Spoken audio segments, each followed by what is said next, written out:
Երևանի նոր վարչական շրջանի 105 մանկապարտեզն է, որ այսպես կոչված վերանորոգումից հետո քանդվում է։ Բլոգեր ակտիվիստը և Երևանի ավագանու Մայր Հայաստան խմբակցությունից է նահազանգում, ցուցադրում, թե ինչպես է քանդվում քաղաքապետարանի վերջերս վերանորոգած պարտեզը։ Եկեք գնանք այս խայտարակությունը տեսնենք միասին։ Տեսնեք, արդեն քանդվում է։ Հալավ հետո մարդ է։ Ավագանու անդամը ցուցադրում է նաև ձեռքի տակ եղած պայմանագիրը, որ կնքված է 2023 թվականի ապրիլին։ Նկատում աշխատանքները պետք է ավարտված լինեին 550 օրում։ Անենք մեկի գլխին չընկնի։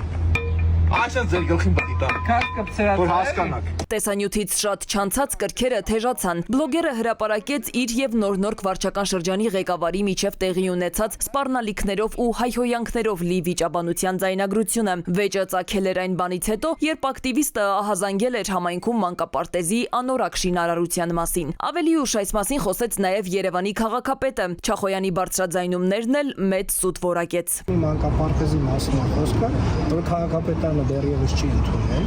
այսինքն այո, այդտեղ կան խնդիրներ, Երևանի քաղաքապետարանի շին բարեկարգման վարչությունը դեռևս գումարը չի վճարել ամբողջությամբ եւ այդ խնդիրների լուծման ճանապարհը շինարարին, տեղ հսկողին եւ մնացածին աշխատացնում է։ Ինչ անում է Երևանի քաղաքապետարանը։ Իրավիճակն ավելի սրվեց, երբ ակտիվիստ բլոգերը մանկապարտեզի և խաղահրապարակի կառուցման թեմայով ցանկացավ հանդիպել թաղապետի հետ։ Թաղապետարանի աշխատակիցներն արգելեցին և նրանց միջև ծեծ կրտուկ սկսվեց։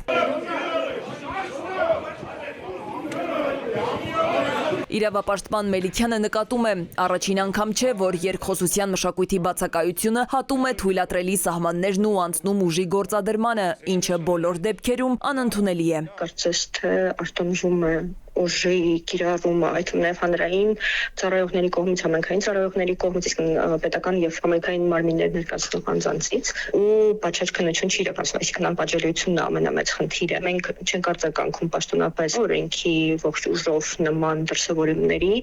սա նշանակում է, որ հաջորդ թիվերը ընդունելի լինելու։ Թե ինչ հանգուցալուծում կստանա խնդիրը եւ ինչ զարգացումներ կունենա միջադեպը դեռ կերևա։ Սրան զուգահեռ քաղաքացիները շարունակում են բոյկոտել եւ հրապարակել տեսանյութեր, ցուցադրելով Երևանի անորակ շինարարության պատկերը։